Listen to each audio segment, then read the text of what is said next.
Hello friends, आज हम पढ़ेंगे इलेक्ट्रीशियन के लिए वेरी इंपॉर्टेंट 10 क्वेश्चन जो कभी कभी नहीं बार बार पूछे जाते हैं। वेरी इंपॉर्टेंट हैं फर्स्ट ईयर इलेक्ट्रीशियन के लिए थ्योरी। और हमारे चैनल को सब्सक्राइब कीजिए, लाइक कीजिए, शेयर कीजिए और ऐसे ही वीडियो आते रहेंगे। सबसे पहले यहाँ पर क्वेश्चन है जिसमें पूछा गया है कि ये जो एक तार का बताया गया है, इस तार में आपको एक्स भाग का नाम बताना है। ये जो अलग अलग भाग हैं उन सबके अलग अलग नाम है। एक्स भाग को क्या कहते हैं? तो यहाँ पर पर्सन है अंडरग्राउंड, जिसे यूजी कहते हैं।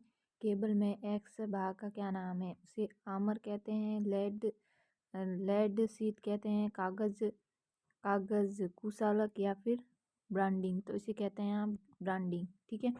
इसे बेंडिंग कहते हैं।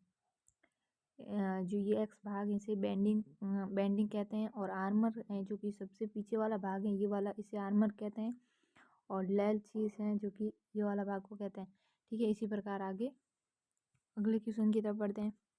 यहाँ पर क्वेश्चन पूछा गया है पिंचर का उपयोग है। पिंचर कहाँ यूज किया जाता है? लकड़ी से मुया से पिन तथा कीले निकालने के लिए, या फिर फ्लेक्सिबल तार को विशिष्ट करना, या फिर छोटे व्यास के तार काटना, या फिर छोटी वस्तु पकड़ना जहां उंगली ना पहुंच सके। तो ये तो आपके थोड़ा इसमें ऑप्शनों में से थोड़ा काट देना। देख, पिंचर पूछा है, ठीक है। तो छोटी वस्तु पकड़ना और वहां से उंगली जहाँ उंगली ना पहुंचती हो उसके लिए यहाँ पर आपको बताएं छोटी वस्तु के निकालने के लिए क्या यूज किया जाता है? राउंड नोज प्लायर है उसका यूज किया जाता है। राउंड नोज जिसका नाक है जो कि नाक की तरह दिखाई देती है, राउंड नोज प्लायर का यूज किया जाता है।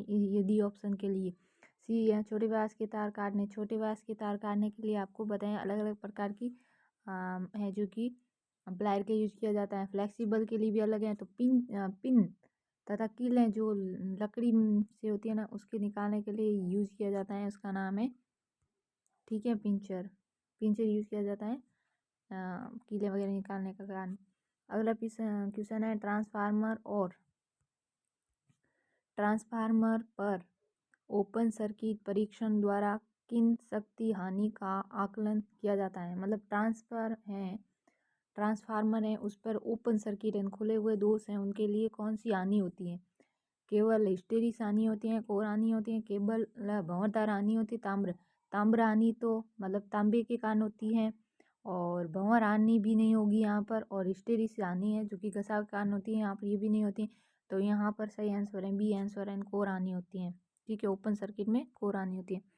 अगले क्वेश्चन की तरफ पढ़ते हैं। यहाँ पर बताया गया है, यहाँ पर प्रश्न है जिसमें बताए हैं, ठीक है, 240 वोल्टेज और 50 हर्ट्ज एसी आपूर्ति है और 8 एम्पीयर धारा उसमें प्रवाहित वाले जोड़े आरएलसी समांतर सर्किट के समान एडमिटेंस वाई की गणना करें जिसके माध्यम से करंट वापस किया जाता है। करंट किससे वापस किया जाता है? तो यहाँ पर ये क्वेश्चन है, इसे थ्योरी के माध्यम से सॉल्व करना होगा। तो यहाँ पर आंसर क्या आएगा? 0.33 ओम, या 0.033 ओम, या 3.33 ओम, या 0.00 ओम। तो यहाँ पर आंसर है 0.033 ओम। अगले क्वेश्चन की तरफ बढ़ते हैं। क्वेश्चन नंबर 5, यहाँ पर आपको एक रजिस्ट्रेशन दिया गया है। तो यहाँ पर कहाँ है? कलर कोड विधि के द्वारा प्रतिरोध का मान बताइए। यहाँ पर आपको मान बताना है। यहाँ पर देखो, ये वाला रेड कलर है, ये वाला ब्लू है, ऑरेंज है और सिल्वर है। तो इसके सबके हैं जो कि सारणी के माध्यम से अलग अलग मान होंगे जो कि याद करने पड़ेंगे। और उस मान के हिसाब से क्या होगा, देखो, उस मान के हिसाब से सही आंसर ये होगा कि 25 × 10⁻³ W plus minus 5%। Plus minus क्यों आया? क्योंकि सिल्वर है, सिल्वर के लिए प्लस माइनस हुआ, 5 आएगा। फिर ये जो इन सब का मान है उन सूत्र से निकाल दिया जाता है। अगली तरफ हम बढ़ते हैं। किस प्रकार के रिले को एसी और डीसी दोनों में यूज किया जाता है? ऐसी कौन सी रिले हैं, ऐसी कौन सी रिले हैं जो एसी और डीसी दोनों में यूज की जा सकती है? एसी हमारे घरों में यूज की जाती हैं, डीसी कम यूज की जाती हैं, ठीक है। तो यहाँ पर कहाँ है AC और DC दोनों में यूज़ करने वाली रिले कौन सी हैं? तो ये रिले हैं आपके ओवेग आवेग रिले, ठीक है। आवेग रिले हैं जो AC DC दोनों में काम आते हैं। अगले क्वेश्चन की तरफ बढ़ते हैं। यहाँ पर एक आपको पैमाना दिया गया है, तो पैमाने का क्या नाम है? इस पैमाने को क्या कहते हैं? देखो ये मीटर टाइप आपको दिए गए हैं, इस पैमाने का क्या नाम है? इसका ये कौन सा पैमाना है? वास्तविक, मोटे पैमाने, रेखीय या फिर गैर रेखीय? तो ये गैर रेखीय, इस पे रेखा नहीं है, गैर रेखीय पैमाना है। अगले की तरफ बढ़ते हैं हम। AC परिपथ में कम शक्ति गुणांक जिसे PF कहते हैं को कैसे बेहतर बनाया जा सकता है? तो यहाँ पर है संधारित्र को समांतर में जोड़कर या प्रेरकत्व को श्रेणी में जोड़कर या फिर प्रतिरोधों को श्रेणी में जोड़ना या फिर संधारित्र को श्रेणी में जोड़ना। तो इसका आंसर ए सही है, संधारित्र को समांतर में जोड़कर। अगले क्वेश्चन की तरफ बढ़ते हैं। यहाँ पर बताया गया है कि प्रति यूनिट ठोस कोण पर प्रकाश स्रोत द्वारा दी गई चमकदार प्रवाह क्या कहलाती है? उसे क्या कहते हैं? चमकदार प्रवाह को चमकदार तीव्रता या फिर इल्यूमिनेस या कॉन्डेला या लुमेन। तो इसे कहते हैं ए प्रकार चमकदार तीव्रता ही कहते हैं।